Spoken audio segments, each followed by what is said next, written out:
I told you.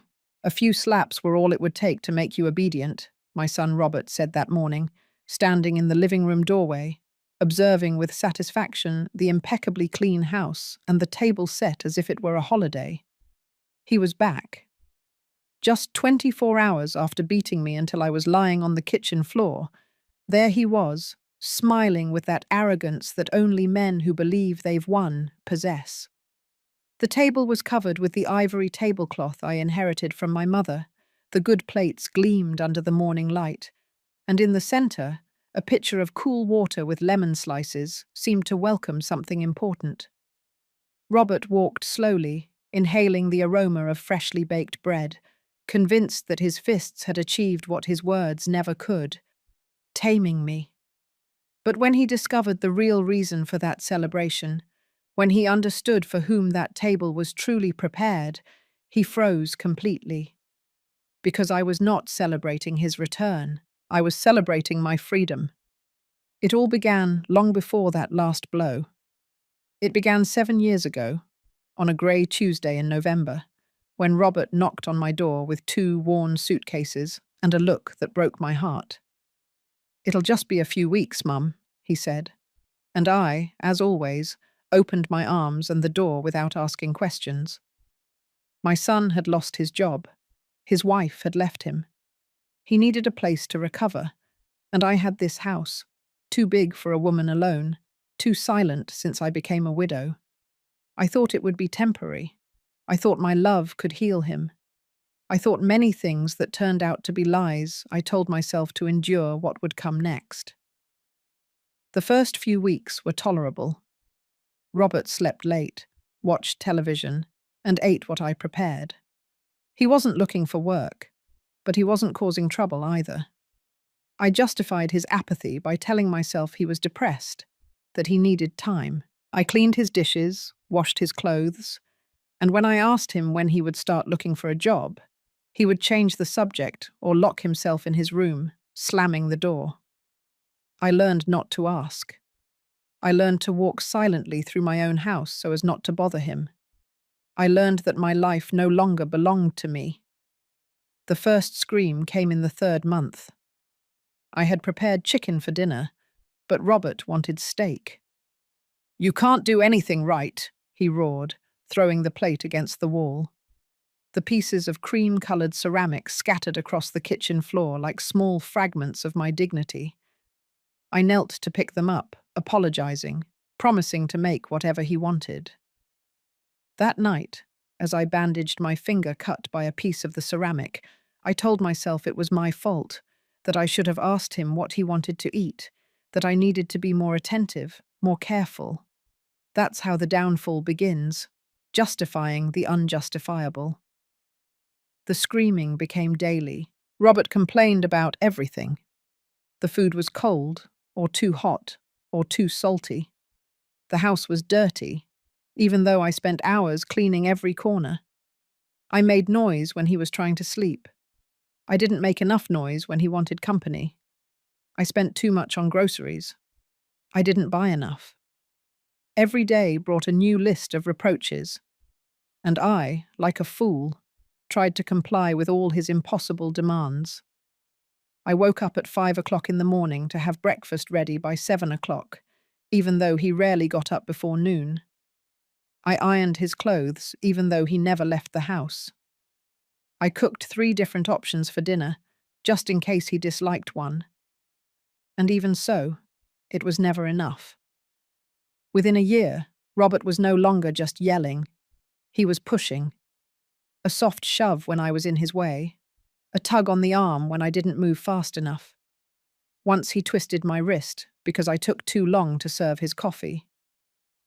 "It was an accident, Mom," he said, without looking me in the eyes. And I, dear God, I believed him. Or I wanted to believe him. Because accepting the truth meant accepting that my only son, the baby I nursed, the boy I hugged through his nightmares, had become my executioner. I stopped seeing my friends. Jane would call every week at first, inviting me for coffee, for a walk in the park. But Robert always needed something just as I was about to leave. He was hungry, or had a headache, or just looked at me with those eyes that said, "Don't you dare leave me alone." So I started turning down invitations. Once, twice, 10 times, until Jane stopped calling. The outside world shrank until it was just him and me in this house that smelled of resentment and reheated food. The neighbors noticed things. Mrs. Peterson, who lived next door, once asked me why I had a bruise on my arm. "I fell," I lied, pulling down the sleeve of my olive green blouse. She looked at me with that expression that says, "I know you're lying, but I won't press you." And I felt shame, not for the bruise, but for being such a coward, for allowing this to continue, for becoming a stranger to myself. Money was the next thing he controlled. My widow's pension arrived every month, $1,200 that had been perfectly enough for me to live with dignity before. But Robert had needs. He needed cigarettes. He needed beer. He needed money to look for a job, even though I never saw a single job application. At first, I would give him $20 or $30 when he asked. Then it was 50. After that, 100. Until one day he simply took my bank card and said, "It's easier this way, Mum. I manage the money better." And like an idiot, I gave it to him. I started having to ask his permission to buy my own medication, to buy groceries, to exist. My life was reduced to a series of routines designed to keep the peace. Waking up before him, making coffee exactly the way he liked it. Very strong, 2 spoons of sugar, in the grey mug he inherited from his father. Walking barefoot to make no sound. Cooking without singing, because my voice irritated him. Watching television in my bedroom with the volume so low I could barely hear. Breathing carefully, as if the simple act of existing could provoke his anger.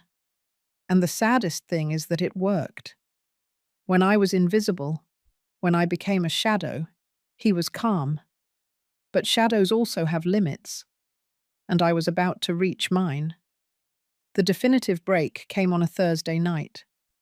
I had prepared vegetable soup because money was running out, and there were only $300 left in the account until the end of the month. Robert walked into the kitchen, looked at the steaming bowl, and his face twisted into a grimace of disgust. "Soup? That junk soup again," he spat the words as if they were poison. I tried to explain that we needed to save, that expenses had been very high that month, that if he wanted to, we could look for ways to reduce costs together. It was a mistake I would pay for with blood. Robert approached slowly, with that terrifying calm that preceded his worst moments. He took the bowl with both hands and flipped it onto the table.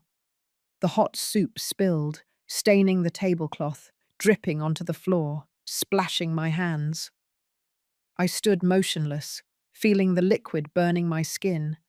But more than the physical pain, it was the fear that paralyzed me. "Do you know what your problem is, Mum?" he said, leaning down until his face was inches from mine.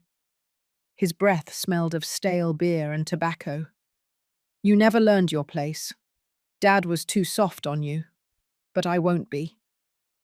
What happened next occurred so quickly that my brain took several seconds to process it. His hand smashed into my face with such force that I fell out of the chair. The cold tile floor hit my hip, my elbow, my shoulder. I felt a sharp pain in my ribs. For a moment I couldn't breathe. I could only hear his voice above me, distant and close at the same time. "Get up, clean up this mess, and make something edible, you useless old woman." His heavy footsteps moved away toward the living room. The television turned on. A canned laugh from some show filled the house, as if nothing had happened. I stayed on the floor for several minutes. I didn't get up immediately because something inside me had broken, and it wasn't a bone. It was something deeper, more essential. It was the last shred of hope I held that this could get better, that Robert would return to the child I knew. But that child had died a long time ago, if he had ever existed. The man living in my house was a stranger with my son's face and the heart of a tyrant. With slow, painful movements, I dragged myself until I was sitting with my back against the cupboard. I touched my lip and my fingers were stained red.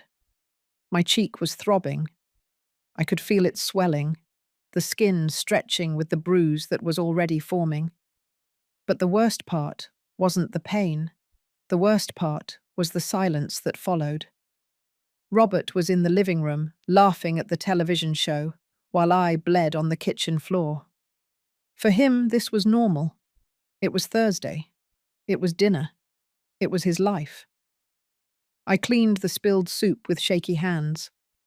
Every movement was agony. Something in my side protested every time I bent over, every time I breathed too deep. Possibly a cracked rib, I thought. But I can't go to the emergency room. What would I say? How would I explain this without admitting the truth? I scrubbed the floor until there was no trace of the soup, washed the rag over and over under cold water, and then stood in front of the sink, looking at my distorted reflection in the dark window. I didn't recognize the woman looking back. She had messy grey hair, sunken eyes, the stooped posture of someone who has spent too much time bowing her head. When had I become this? When had I stopped being Mary and transformed into this frightened creature who existed only to serve and suffer? That night, I didn't prepare another dinner. I simply dragged myself to my bedroom, locked the door, and sat on the edge of my bed. The house was silent now. Robert had probably gone out to buy something to eat with my money, with my card, with my life. I carefully touched my swollen face, and this time, finally, I cried. But they weren't tears of sadness. They were tears of rage, of helplessness, of shame for having let myself get to this point. At 3 o'clock in the morning, Robert returned. I heard his heavy footsteps in the hallway, the slam of his door closing. Then, silence. I stayed awake all night, staring at the ceiling, feeling every pulse of pain in my face, in my ribs, in my soul. And it was in that darkness, in that silence broken only by the ticking of the clock on my dresser, that something changed. It wasn't a dramatic thought or a sudden revelation. It was simpler and deeper than that. It was the cold, clear certainty that if this continued, Robert would kill me. Maybe not tomorrow, maybe not next month, but eventually one of his blows would be too hard, too accurate, and I would stop breathing on my own kitchen floor while he watched television in the living room. I couldn't let that happen. Not like this. Not after surviving 63 years of life, after burying a husband, after raising a son, after enduring losses and joys. I wasn't going to die like a coward at the hands of my own son. If I was going to die, it would be on my own terms. But preferably, I wouldn't die at all. I would live. And to live, I needed to get out of here.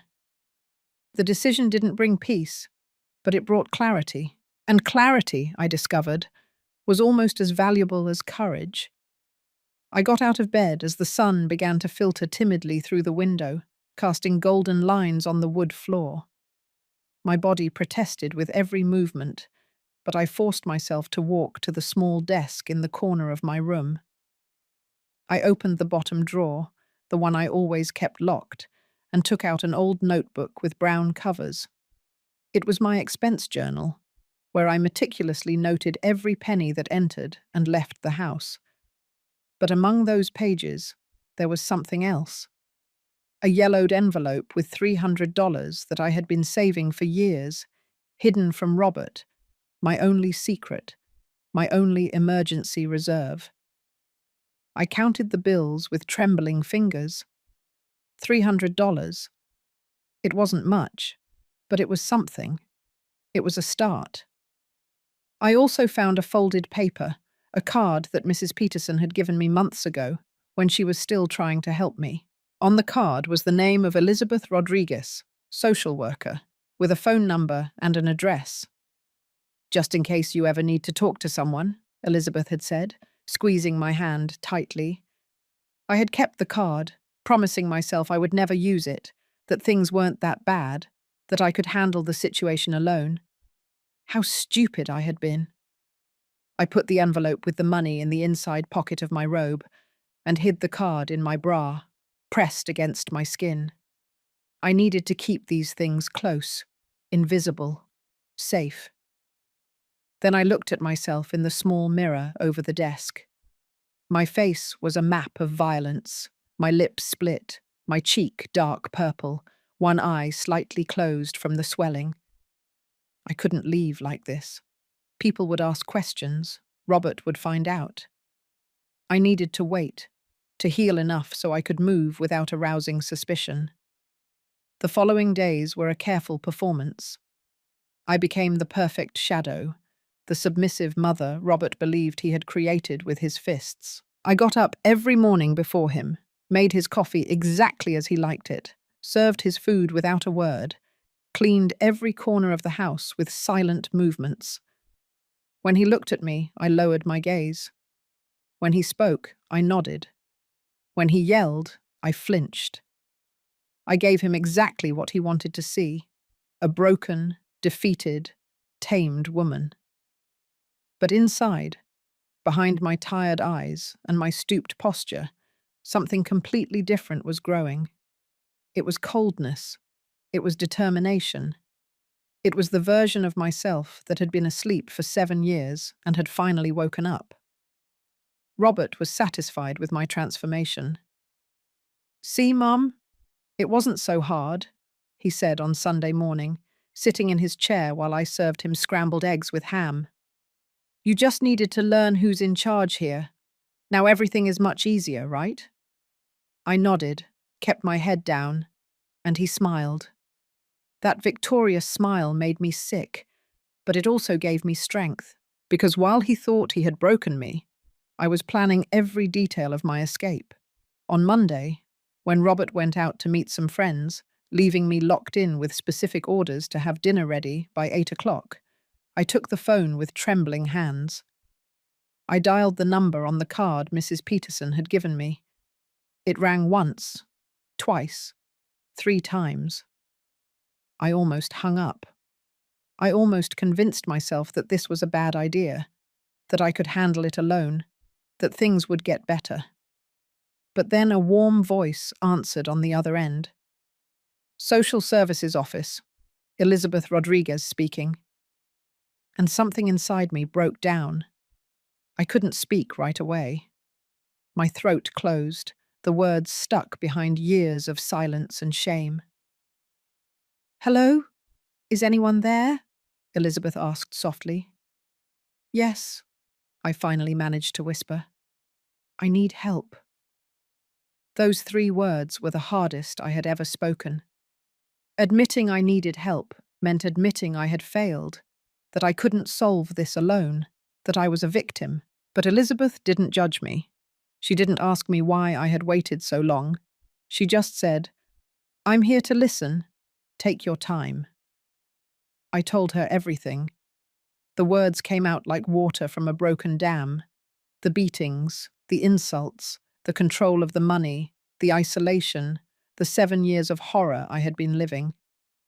As I spoke, I paced back and forth in my room, watching the window, terrified that Robert would return and discover me. Elizabeth listened without interrupting, and when I finished, her voice sounded firm and clear.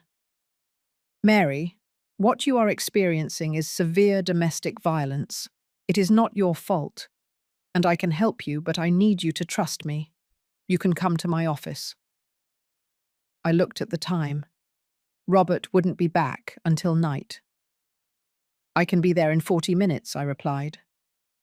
I left the house for the first time in months without Robert's permission. Every step I took down the street felt like a betrayal and a liberation at the same time. The afternoon sun warmed my skin, I wasn't used to being outside, to walking freely. Elizabeth's office was in a beige building 6 blocks away.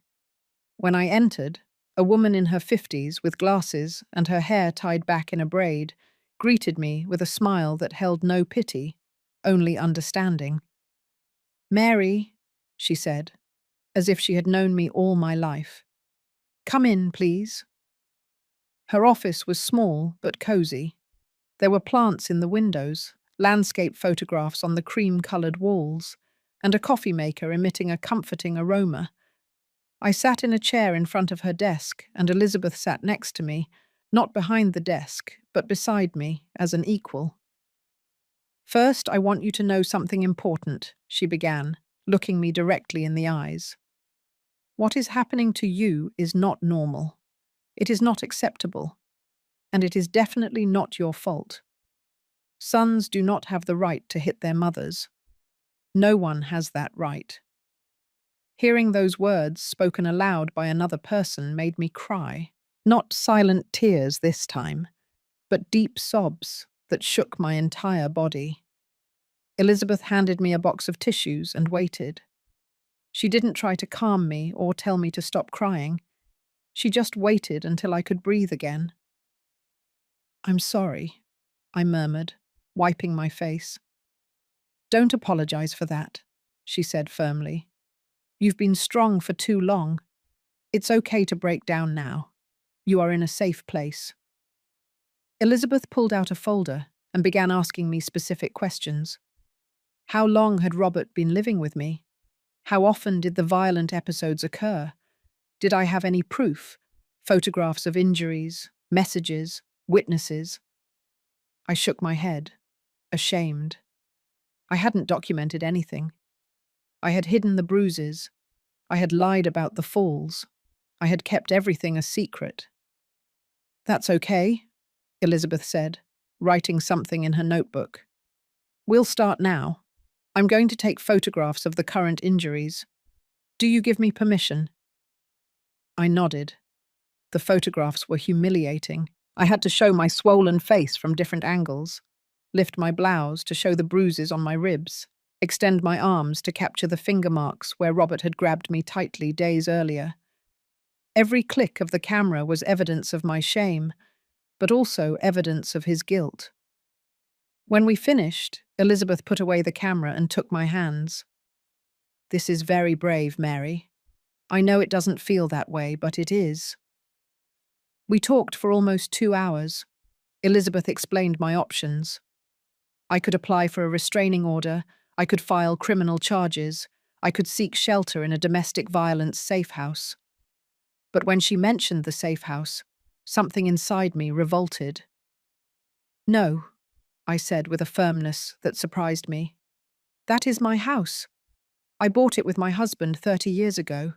We paid every cent. I buried my husband from that house. I'm not going to let Robert drive me out of my own home." Elizabeth smiled, and for the first time I saw pride in her eyes. "Then we will do this another way," she said.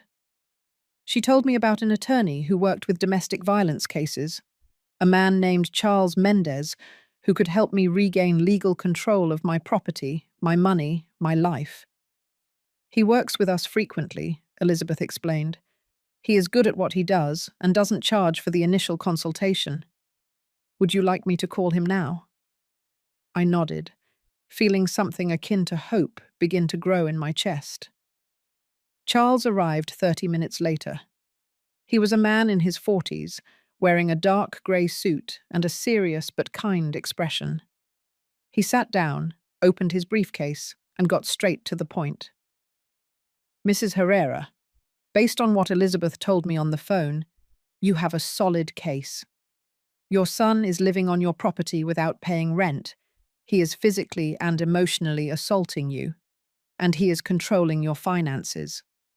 We can work on multiple fronts: protection order, legal eviction, regaining control of your bank accounts. But I need to know, are you ready to do this?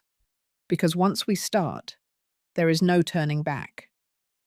I looked at Charles, then at Elizabeth, and then at my own hands. wrinkled and marked by years of work. I thought of Robert, of his satisfied smile when he thought he had tamed me. I thought of all the years I had lost being his servant, his victim, his possession. And I thought of the woman I had been before, the Mary who laughed, who sang while cooking, who had friends and dreams. "I'm ready," I said. And this time, my voice did not tremble. Charles pulled several documents from his briefcase and spread them out on Elizabeth's desk. "First things first," he said, pointing to a light yellow form. "We need to apply for a temporary protection order. With the photographs Elizabeth took and your testimony, a judge can issue it in 24 to 48 hours. That will prohibit Robert from approaching you, contacting you, or remaining on your property." I listened to every word as if it were a foreign language. For so long I had believed I had no options, that I was trapped, and now this man was telling me that the law could protect me. "And if he doesn't obey the order?" I asked, feeling fear tighten my throat. "What if he gets angry and things get worse?" Charles looked at me seriously. "I won't lie to you, Mrs. Herrera. There is risk. The most dangerous moments in domestic violence situations are when the victim tries to leave or take control. That's why we need to plan this carefully. Elizabeth and I have worked together on dozens of cases like yours. We know how to do it safely." Elizabeth nodded and added, "You are not alone in this. You will have support every step of the way." We spent the next few hours building a plan.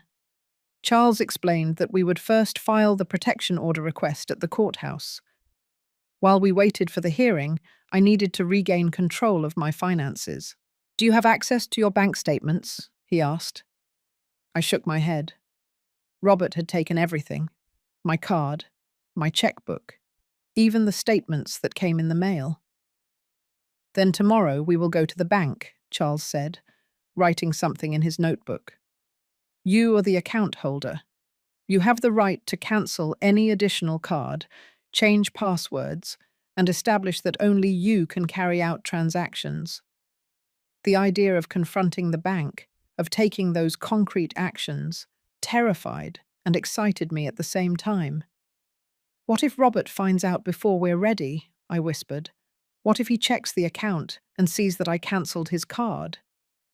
Charles closed his notebook and looked directly at me. "That's why we need to move fast. Once we make the banking move, we have to be prepared to execute the rest of the plan immediately. We can't give him time to react." Elizabeth leaned forward and took my hand. "Mary, I know it's terrifying, but every day you spend living with him is one more day of risk. You already made the hardest decision by coming here. Now you just need to keep going."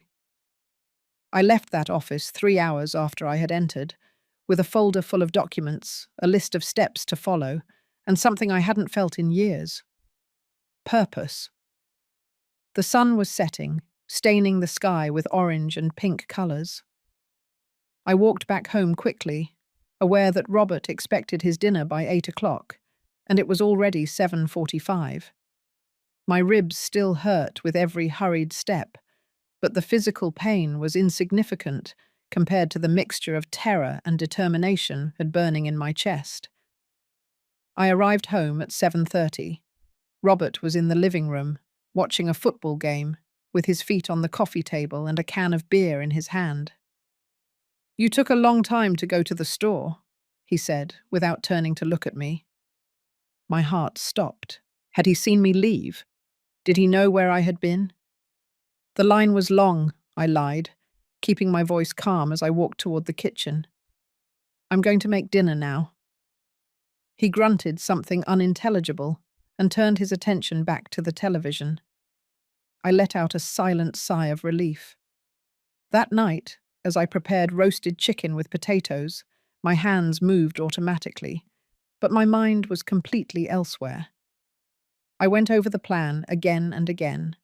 Tomorrow, Tuesday, go to the bank at 9 o'clock in the morning when they opened. Charles would meet me there. We would cancel Robert's card, We would change all access. We would establish that only I could authorize transactions. Then we would go directly to the courthouse to file the protection order request. If everything went well, by Wednesday or Thursday, we would have the temporary order. And then would come the hardest part, notifying Robert that he had to leave my house. I served dinner in silence. Robert ate without a word, focused on his phone, sending messages and occasionally laughing. I barely touched my food. My stomach was clenched with nerves. Every time he moved, I tensed, expecting another outburst, another blow, another humiliation. But that night, he was in a good mood. He had won some money betting on the game, he informed me.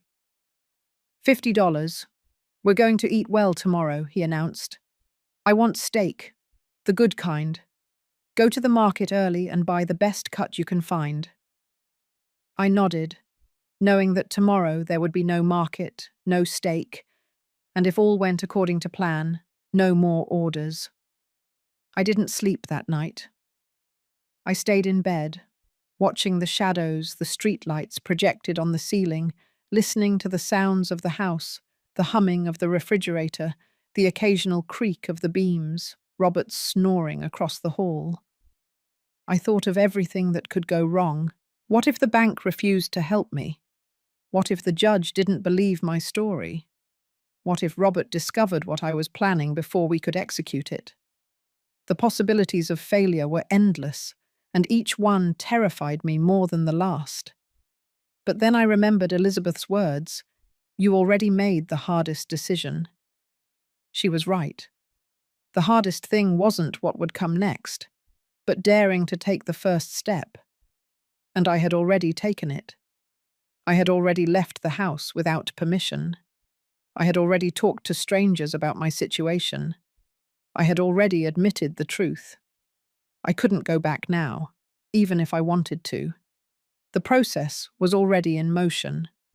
I got up at 5 o'clock in the morning, even though I hadn't slept at all. I showered with warm water, letting the heat relax my tense muscles. I dressed carefully, dark grey pants, a peach-coloured blouse, comfortable shoes. I wanted to look respectable, like the homeowner I was, not the victim I had become. I looked at myself in the bathroom mirror. The bruises were fading, changing from purple to a greenish yellow, but they were still visible. Good, I thought. Let the judge see them. Let the world see what Robert has done to me. I made coffee for Robert, as always. I placed his mug on the kitchen table, along with toast and jam. I wrote a note, went to the market early to get the best steak. Be back soon. It was a lie, of course, but I needed time. I needed him not to suspect anything until it was too late to stop me.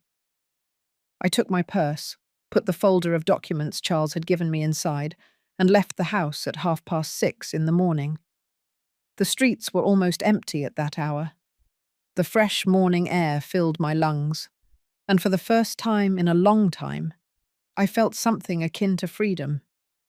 I walked to a coffee shop that opened early, 3 blocks from my house, and sat by the window with a cup of hot coffee between my hands. I had 2.5 hours before meeting Charles at the bank.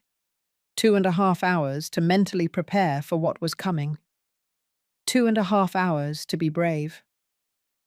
Charles arrived at the bank exactly at 9 o'clock, his briefcase in one hand and an expression of determination on his face. "Good morning, Mrs. Herrera," he said, shaking my hand firmly.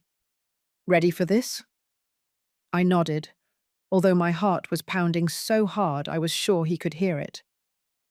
We entered the bank together, and Charles spoke to one of the managers, explaining the situation professionally but directly. 20 minutes later, we were sitting in a private office, and a woman named Patricia was reviewing my accounts on her computer. "I see there is an additional card associated with your account," Patricia said, looking at the screen. "Issued 6 years ago to Robert Herrera. You want to cancel that?" I nodded. "I need to cancel it. Now." Patricia didn't ask questions. She had seen enough cases like mine to understand. Of course. I'm also going to change your PIN, your online banking passwords, and place an alert on your account so that no one but you can authorize changes. Does that sound good? Perfect, I said, feeling a weight begin to lift from my shoulders.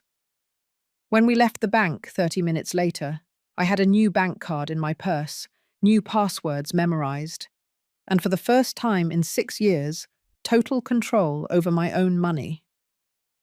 Charles walked beside me with a firm step as we headed to the courthouse, which was only 2 blocks away. "You did very well in there," he said, and something in his tone made me feel proud of myself. I had been strong. I had spoken clearly. I hadn't cried or apologized for taking what was rightfully mine. The courthouse was an imposing concrete building with tall columns and hallways that smelled of old paper and disinfectant. Charles guided me through the entrance, past metal detectors and security guards, until we reached an office on the 3rd floor with a sign that read "Domestic Violence" and "Protection Orders." A receptionist handed us forms to fill out. I sat on a hard plastic chair and began writing my story in the blank spaces, reducing 7 years of horror to checked boxes and brief descriptions. When did the last incident occur? Last Thursday. Describe the nature of the aggression. Blows to the face and torso. Have there been previous threats? Yes, constant for 7 years. Charles reviewed each form before I handed it in, making sure it was complete and correct. When we finished, we sat down to wait. The waiting room was filled with women of all ages, some with small children playing quietly with worn toys, others alone with empty expressions that I recognized in myself. We were all here for the same reason. We had all reached the point where surviving was more important than maintaining appearances, more important than love, more important than anything else. A young woman sitting next to me had a sleeping baby in her arms and a completely swollen eye. Our eyes met for a second, and in that second we shared everything: the fear, the shame, the determination, the hope. We didn't say anything. We didn't need to. At 11:20, an assistant called my name. Charles and I entered a small office where a judge in her 60s, with short silver hair and glasses, was reviewing my file. "Mrs. Mary Herrera," she said, without looking up, "I have reviewed your application and the attached photographs. I am going to grant an emergency temporary protection order valid for 15 days. In that time, a formal hearing will be scheduled where your son may present his side, and I will decide whether the order is made permanent." My heart leaped. 15 days? It seemed like such a short time and an eternity at the same time. The judge continued, "This order states that Mr. Robert Herrera is prohibited from approaching you within 100 yards, contacting you by any means, and must immediately vacate the property located at the address you provided. The police can enforce this order. If he violates it, he will be arrested." She signed the document in black ink, stamped an official seal, and handed me a copy. "Take this seriously, madam. If he contacts you, call the police immediately. Do not negotiate. Do not speak to him. Do not give him opportunities. Your safety comes first." We left the courthouse with the protection order in hand, and Charles took me directly to the police station. "We need an officer to go with you to your house to notify Robert and supervise while he gathers his belongings and leaves," he explained. At the station, an officer named Ramirez, a stocky man in his mid-30s with a serious expression, read the order and nodded. "These cases are delicate," he said, looking directly at me. "I will take you to your house, we will notify your son, and he will have 1 hour to collect his essential belongings and leave. If he refuses, we will arrest him for contempt. If he becomes violent, we will arrest him for assault. You don't have to speak to him at all. I'll handle it." The ride back to my house was surreal. I was in the back seat of a patrol car, with Charles in his own car following us, and Officer Ramirez driving in silence. I looked out the window at the familiar streets, the houses where I had lived for 30 years, and everything seemed different now. I wasn't running away. I was returning. But this time, I was returning as the owner, not the prisoner. When we arrived at my house, I saw Robert's car parked in the driveway. He was home. My stomach twisted into a knot of panic. Officer Ramirez must have noticed because he said in a firm voice, "Breathe, I'll handle this. You just need to stay behind me and not say anything unless I ask you directly." Charles approached and put a hand on my shoulder. "You're doing the right thing, Mary. In a few minutes, this will be over." We walked to the front door. I took out my keys with trembling hands and opened it. Inside, the television was on at full volume. Robert was on the sofa, exactly where I had left him so many times, with his feet on the coffee table and a beer in his hand. When he saw us enter, his expression changed from confusion to fury in a second. "What the hell is this?" he roared, standing up. "Why did you bring the police to my house?" "It's not your house, sir," Officer Ramirez said in a calm but authoritative voice.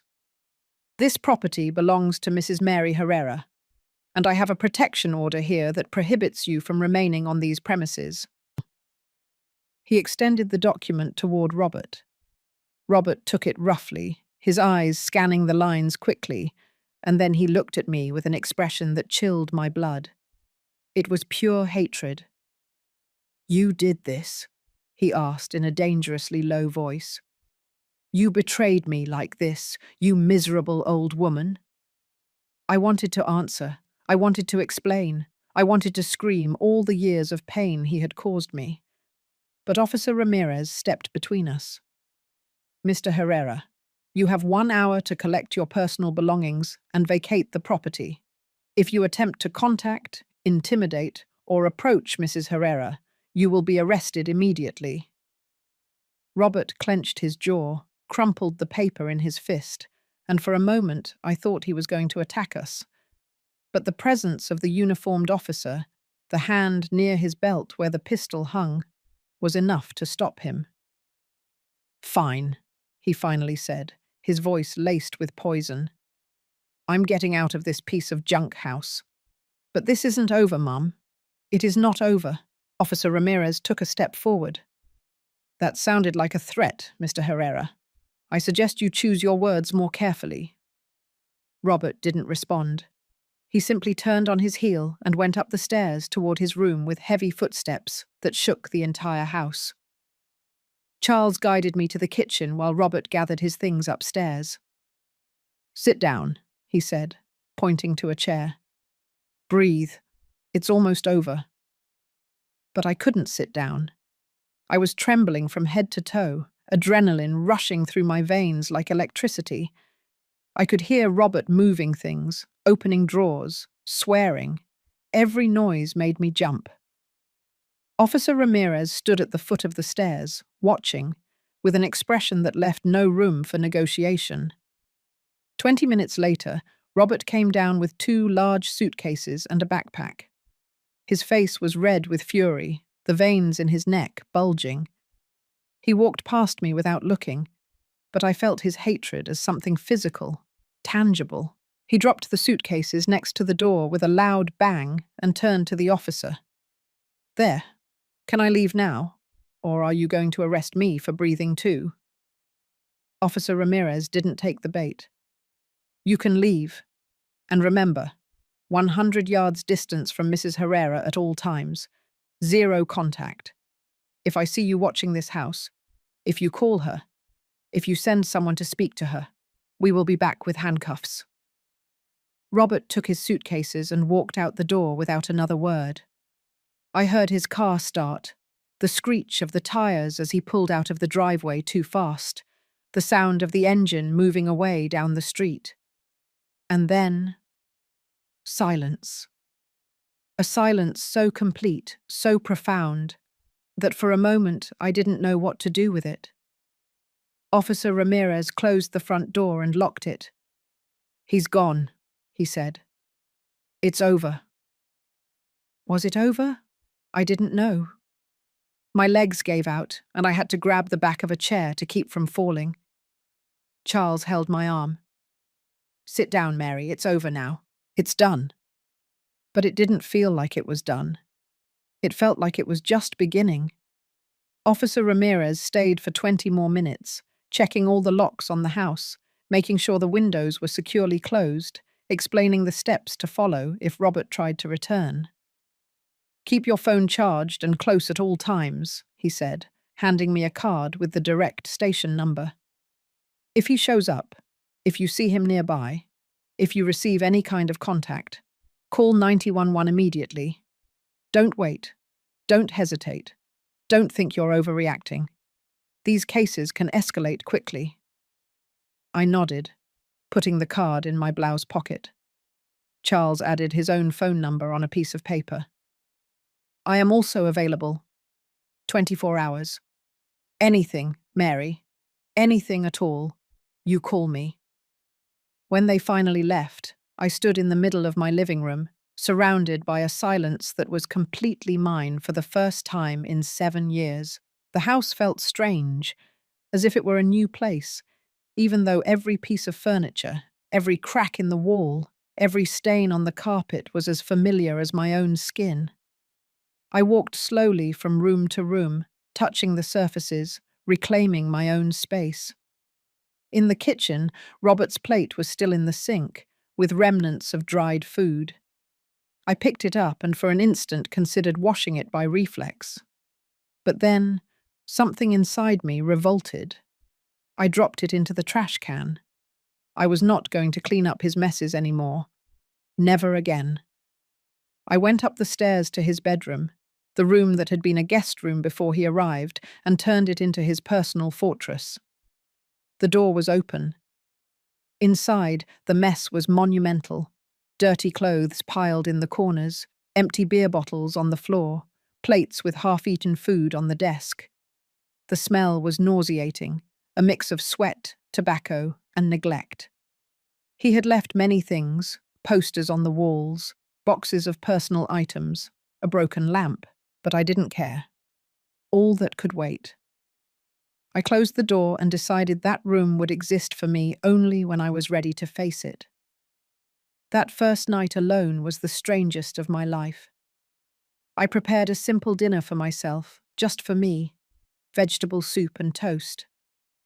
I sat at the kitchen table without watching the clock, without calculating when he would arrive, without planning what I would say if he disliked the food. I ate slowly, savoring every spoonful, and it was the first meal in years that I could digest without my stomach clenching with fear. Afterward, I washed my plate, only my plate, and left everything clean.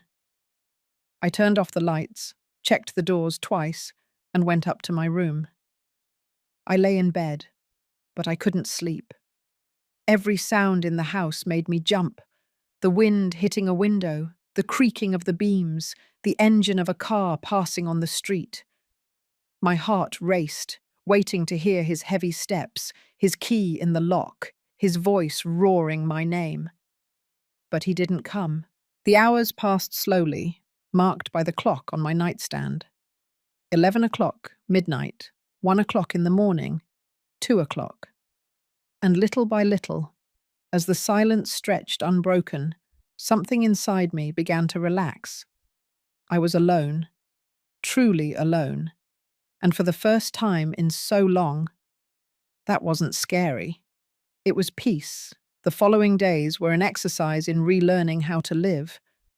I woke up without alarms, made coffee only for myself, ate breakfast when I was hungry, not when someone else ordered it. I cleaned the house at my own pace, without haste, without panic. I opened the curtains and let the sunlight in. I put on music, something I hadn't done in years, because Robert was bothered by noise. I sang while I cooked. My voice sounded rusty, out of tune from lack of use, but I didn't care. It was my voice, in my house, and no one could silence me. Elizabeth called me every day during that first week. "How are you? Have you heard from him? Do you feel safe?" Her questions were professional, but genuine. I told her about my days, about the small acts of freedom I was rediscovering, sleeping late, eating ice cream straight from the container at midnight, watching television shows that I chose. "That's good," she would say. "You are rebuilding yourself. Take your time. There is no rush." Charles also called, keeping me informed about the legal process. The formal hearing for the permanent protection order was scheduled for 10 days away. Robert had been officially notified. He would have the opportunity to show up and give his side. "Do I have to see him?" I asked, feeling panic tighten my throat. "You will have to be in the same room," Charles explained, "but there will be security. He won't be able to approach you. I will be with you the entire time. Elizabeth will be there too. You are not alone in this." Those words had become a mantra. You are not alone. After 7 years of isolation, of believing I had no one, of thinking I had to endure everything in silence, discovering that there were people willing to help me was overwhelming and beautiful at the same time. On the 5th day after Robert left, I dared to leave the house. Not to run necessary errands, but just to walk. I put on a lavender dress I hadn't worn in years, brushed my hair and left it down, and walked out onto the street under the afternoon sun. I walked through my neighborhood as if seeing it for the first time. I waved to Mrs. Peterson, who was watering her plants in the garden. Her eyes lit up when she saw me. "Mary, it's so good to see you. You look different." "I feel different," I replied. And it was true. Something in my posture had changed. I no longer walked stooped, with my gaze lowered. I walked with my head held high. Mrs. Peterson put down the hose and approached the fence that separated our houses. "I heard your son left," she said carefully, without judging. I nodded. "He left, and he is not coming back." She smiled, a small but meaningful smile. "I'm glad, Mary. I'm very glad. If you ever need company, or just want to have a cup of coffee, my door is always open." For the first time in years, I accepted the invitation. I would love that. "Tomorrow, does that work for you?" "Perfect," she said, and there was genuine warmth in her voice. That night, while preparing dinner, I heard a car stop in front of my house. My heart froze. I ran to the living room window and looked carefully through the curtains. It was an unfamiliar car, black, with tinted windows. It stayed there, with the engine running, for what seemed like hours but was probably only 2 minutes. Then it drove away. I stood trembling, with the phone in my hand, ready to call the police. Was it Robert? Someone he had sent? Or just a neighbor visiting someone down the street? I didn't know, but the fear returned, raw and paralyzing, reminding me that even though Robert no longer lived here, his shadow still stretched over my life. I called Charles. He answered on the second ring. "Mary, what happened?" I told him about the car. He listened without interrupting and then said, "Did you see anyone inside? Did the car do anything threatening?" "No," I admitted. "It just stayed there, parked." "It's okay," he said in a calm voice. "It's normal to be hypersensitive after what you've been through. It might not have been anything, but you did well to call me. If it happens again, write down the license plate and call the police. They can check. And Mary," he paused, "breathe. You are safe. The doors are locked. You have emergency numbers. You are not defenseless." Those words helped me calm down. He was right. I was no longer the defenseless woman Robert had tried to create. I had taken action. I had sought help. I had a protection order, allies, resources. If he tried anything, I wouldn't stay silent. I wouldn't hide. I would fight. That night I slept with the phone on the nightstand and a baseball bat I found in the garage under the bed. I would probably never use it, but knowing it was there gave me a sense of control. The days continued to pass. I reconnected with Jane, my old friend who had stopped calling after so many rejections. When I dialed her number, after years of silence, my voice trembled. "Jane, it's Mary." There was a pause, and then her voice, warm and surprised. "Mary? My God, how are you? It's been so long since I heard from you." "I know," I said, feeling tears burn my eyes. "I'm so sorry. I had problems, but I'm better now. And I was wondering if you'd like to get coffee with me sometime." We arranged to meet on Saturday. When the day came, I was as nervous as a teenager on her first date. I got ready carefully, choosing clothes that made me feel like myself, not the shadow I had become. Jane hugged me when we met at the coffee shop, a long, strong hug that made me cry. "I missed you," she whispered. "Me too," I replied. I didn't tell her everything that day. It was too much, too soon, but I told her enough, that Robert no longer lived with me, that I was getting my life back, that I needed to reconnect with the people who mattered to me. She listened, held my hand across the table and said, "I'm here. Whatever you need. Always." The hearing was scheduled for Tuesday at 10 o'clock in the morning. The night before, I could barely close my eyes. I stayed awake, mentally rehearsing what I would say, how I would behave, what I would do if Robert tried to intimidate me with looks or words. Charles had prepared me. "The judge will ask you questions about the incidents of violence. Answer honestly, calmly. Don't let yourself be provoked if Robert or his lawyer try to make you angry. Maintain your composure. The truth is on your side." But knowing what to do and being able to do it were two completely different things. I got up at dawn, showered with almost cold water to wake myself up completely, and dressed in the most formal suit I had, charcoal grey pants and a cream-coloured blouse. I wanted to look serious, respectable, like someone whose words deserved to be heard.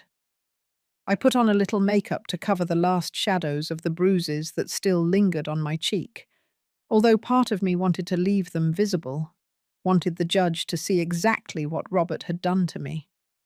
But Charles had said the photographs would be sufficient evidence. "You don't need to display your wounds to be believed," he had explained. "Your testimony and the evidence speak for themselves." Charles picked me up at 8:30. Elizabeth was waiting for us in the courthouse parking lot. When the elevator doors opened on the 3rd floor, my stomach twisted into a tight knot. There were more people than I expected. Other women waiting for their own hearings, lawyers reviewing documents, security officers standing in the corners. And then I saw him. Robert was at the end of the hallway, sitting on a wooden bench, dressed in a white shirt and dark pants, as if he were going to a job interview. Next to him was an older man in a black suit who must have been his lawyer. When our eyes met, a chill ran down my spine. His expression didn't show anger. It showed cold, calculated contempt, as if I were an insignificant annoyance that would soon be eliminated. Charles put a hand on my shoulder. "Don't look at him. Focus on me. He can't do anything to you here." Elizabeth stood on the other side, creating a protective barrier. We sat on the opposite bench, as far away from Robert as possible. The minutes crawled like hours. At 10 o'clock sharp, an assistant opened the courtroom doors and began calling names. Case number 4732. Mary Herrera versus Robert Herrera. My heart was beating so fast I was sure everyone in the room could hear it. The room was smaller than I had imagined. There was a table for each party, a witness chair, and at the front, elevated on a platform, the judge's bench. The same woman who had signed my temporary order was there, reviewing papers with a serious expression. Charles guided me to our table. Robert and his lawyer sat at the opposite table, less than 10 feet away. I could feel his presence as something physical, oppressive, but I forced myself to keep my gaze straight ahead, to breathe, to remember why I was here. The judge looked up. "Good morning. This is the hearing to determine whether the temporary protection order issued on the 18th of this month should become permanent. I have reviewed Mrs. Mary Herrera's initial petition, the photographs of the injuries, and the written testimony. Mr. Herrera, you have the right to present your side. But first, Mrs. Herrera, I would like to hear directly from you. Please approach the stand." My legs trembled when I stood up. Charles gave my arm a gentle squeeze before letting me go. I walked to the witness chair, sat down, and placed my hands on my lap to hide how they were shaking. The judge looked at me with a neutral but not cold expression. "Mrs. Herrera, tell me in your own words what led you to request this protection order." I took a deep breath. It was now or never. It was my chance to tell the truth, the whole truth, without fear of the consequences. "Your Honor," I began, and my voice sounded firmer than I expected. "My son Robert came to live with me 7 years ago, when he lost his job. I took him in because he was my son and I thought he needed temporary help. But what started as support turned into control. He never looked for work. He took control of my money, my house, my life. He would yell at me if the food wasn't exactly how he wanted it. He would push me if I moved too slowly. He constantly insulted me, calling me useless, old, stupid. I stopped seeing my friends because he always needed something when I tried to go out. I stopped making decisions about my own life because I was afraid of his reaction." The judge listened without interrupting, taking occasional notes. I continued, feeling the words flow more easily now that I had started. "2 weeks ago, I prepared soup for dinner because money was running out. He became enraged, said it was garbage, and flipped the bowl onto the table. When I tried to explain that we needed to save, he hit me. He hit me in the face with such force that I fell to the floor. Then he kicked me in the ribs while I was lying there. And afterward, he went to the living room to watch television as if nothing had happened." My voice cracked slightly, but I continued. "That night, I understood that if I didn't do something, he would eventually kill me. Not because he is a monster, but because he had learned that he could hit me without consequence. I had taught him that by allowing it for so long." Robert made a sound of disgust from his table. His lawyer put a hand on his arm, silencing him. The judge gave him a warning look before turning her attention back to me. "Is there anything else you wish to add?" I thought for a moment. There was so much more.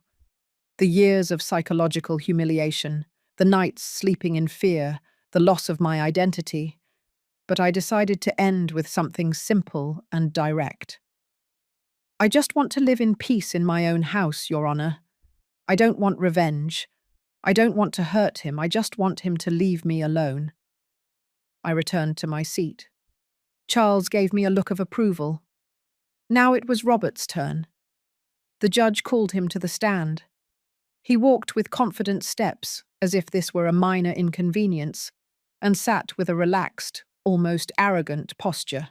"Mr. Robert," the judge began, "you have heard your mother's testimony. What is your version of the facts?" Robert cleared his throat. "Your Honor, with all due respect, my mother is exaggerating everything. Yes, we had a disagreement over dinner. I was frustrated because she knows I don't like soup, and she still prepares it constantly. I got upset. I admit I raised my voice, but I never hit her. She tripped and fell on her own. She has always been clumsy, especially at her age. Rage boiled inside me, but I bit my tongue. Charles had warned that Robert would likely lie, that he would deny everything or minimize his actions. The judge reviewed the photographs in front of her. Mr. Robert, the injuries documented here are consistent with direct blows, not an accidental fall. A split lip, bruises on the cheekbone in a finger pattern, contusions on the ribs. Are you saying that all of this was the result of a stumble? Robert hesitated for the first time. I don't know how she got all that. Maybe she hit something when she fell. I wasn't paying attention after the incident. I went to the living room. His lawyer stood up. Your Honor, if I may, there are no witnesses to this supposed attack other than Mrs. Herrera. There are no contemporaneous medical reports of the incident. My client admits there was an argument, that he became agitated, but he adamantly denies hitting his mother. Furthermore, I would like to point out that he has lived in that house for years without any prior problems. Why is it that suddenly, after all this time, she is bringing these accusations? It is suspicious, Your Honor. It could be an attempt to evict him from the property for personal reasons unrelated to violence. Charles immediately stood up. Objection, Your Honor. Counsel is speculating about my client's motivations without any basis. Furthermore, the absence of prior medical reports is precisely characteristic of domestic violence victims who live in silence out of fear, not evidence that the abuse did not occur. And regarding the lack of witnesses, domestic violence by its nature occurs in private. That is precisely why it is so difficult to combat. The judge raised a hand. Both of you sit down. I understand the arguments of both parties. A silence fell as the judge reviewed the documents in front of her. I held my breath.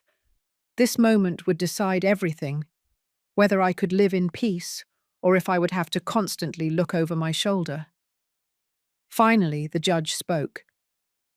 I have carefully considered both testimonies, the photographic evidence, and the typical patterns in domestic violence cases. Mrs. Herrera's injuries are extensive and consistent with physical assault.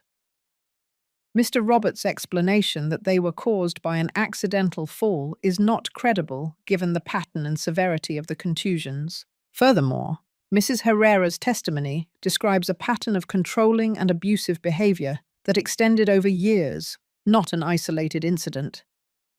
My heart was beating so fast I felt like I might pass out. The judge continued.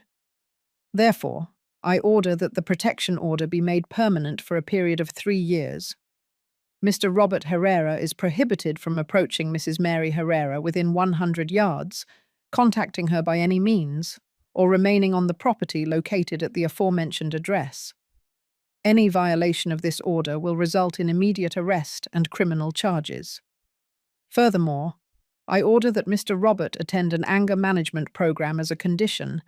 This hearing is concluded. The bang of the judge's gavel echoed in the courtroom like a liberating thunder. 3 years. I had 3 years of legal protection, 3 years to rebuild my life without constantly looking over my shoulder. Charles leaned toward me and whispered, You did it, Mary. You won. But it didn't feel like a victory. It felt like survival, like having climbed a mountain only to discover there's another on the other side. Elizabeth hugged me when we left the room. I am so proud of you, she said, and her words made me cry tears I had been holding back throughout the hearing. Robert walked out of the courtroom behind us, his face contorted in a mask of contained fury. For a moment, our eyes met in the hallway. In his eyes, I saw something that chilled my blood. Not remorse, not shame, but a promise.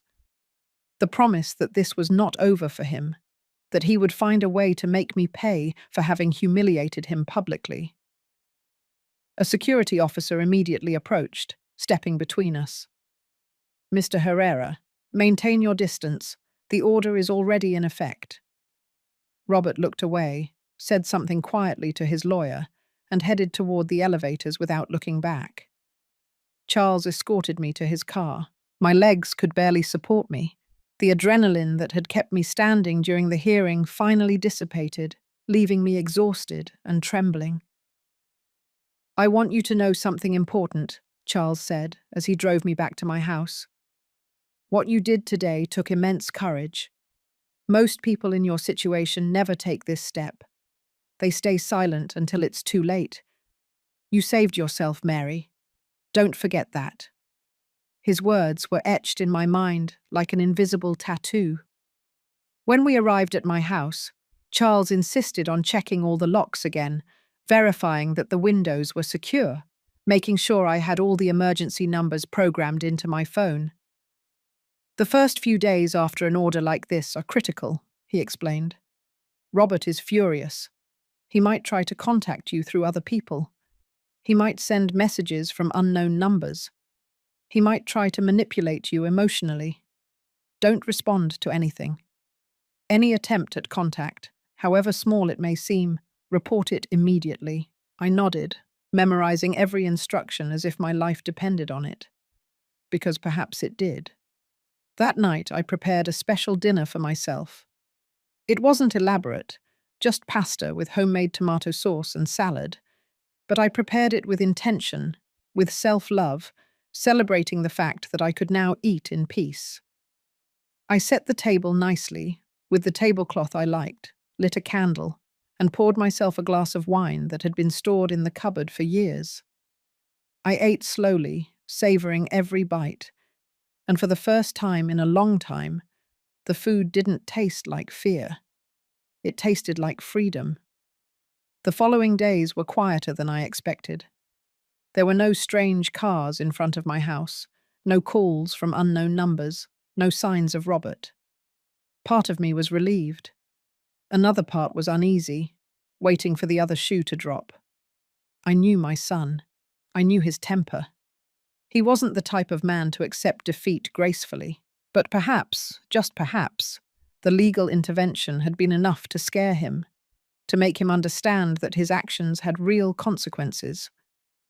I started going out more. I reconnected with more old friends. Jane invited me to her book club, a circle of women who met every 2 weeks to discuss books and drink tea. The first time I attended, I felt like an imposter, as if I didn't deserve to be there with these women who laughed freely and talked about their lives without shame. But they welcomed me warmly, without asking invasive questions, and little by little I began to feel part of something bigger than my own tragedy. Mrs. Peterson became a regular visitor. She came 2 or 3 afternoons a week, brought homemade cookies or fruit from her garden, and we sat in my kitchen drinking coffee and talking. We didn't always talk about deep things. Sometimes we just commented on the soap operas, the weather, the neighborhood gossip. But her constant presence reminded me that I wasn't alone, that there were people who cared about me without wanting anything in return. One afternoon, 3 weeks after the hearing, I was watering the plants in my garden when I saw a white envelope in my mailbox. I opened it with trembling hands. Inside was an unsigned card with only 3 words written in tight handwriting. "This is not over." My blood ran cold. It was Robert's handwriting. I would recognize it anywhere. He had violated the protection order. I ran into the house, locked the door, and immediately called Charles. He arrived in less than 20 minutes, accompanied by a police officer. They took photographs of the card, saved it as evidence, and filed a formal report. "This is a direct violation of the order," the officer explained. "We are going to issue an arrest warrant for him. Do you know where he might be living?" I shook my head. I had no idea where Robert had gone after leaving my house. I didn't have his new number. I didn't know who he was staying with. The officer wrote everything down in his notebook. "Stay alert. If you see him near your property, call 911 immediately. Do not attempt to confront him." I nodded, although the thought of Robert showing up at my door filled me with paralyzing terror. I didn't sleep that night. I stayed sitting in the living room with all the lights on, the phone in one hand and the baseball bat in the other, waiting to hear footsteps on the porch, a window breaking, his voice yelling my name. But the night passed in silence. At dawn, exhausted and trembling, I finally allowed myself to close my eyes for a couple of hours. 2 days later, the police arrested Robert. They found him in a bar 6 blocks from my house, drunk and openly talking about how I had betrayed him, how he would make me pay. Someone in the bar, concerned about his erratic behavior, called the police. When the officers arrived and checked his name in the system, they discovered the outstanding arrest warrant. They handcuffed him right there, in front of all the bar patrons. Charles called me with the news. "He's detained, Mary. He will spend at least 72 hours in custody while they process the charges for violation of the protection order." The news should have relieved me, but I only felt a strange emptiness. This was my son, the baby I had carried in my arms, and now he was in a cell for threatening me. At what point had everything gone so terribly wrong? "It's not your fault," Charles said, as if he could read my thoughts through the phone. "Robert made his own choices. You only protected yourself. Never forget that." 6 months passed since Robert's arrest. 6 months in which I learned to live again, to breathe without constant fear, to recognize my own reflection in the mirror. The house that had been my prison slowly transformed into my sanctuary. I painted the living room walls a soft peach color, a warm shade that reminded me of tranquil sunrises. I transformed the room that had been Robert's into a small studio where I began to practice watercolor, a hobby I had abandoned decades ago. Every brushstroke on the canvas was an act of reclamation, a statement that my life belonged to me again. Robert was sentenced to 8 months in jail for violation of the protection order and threats.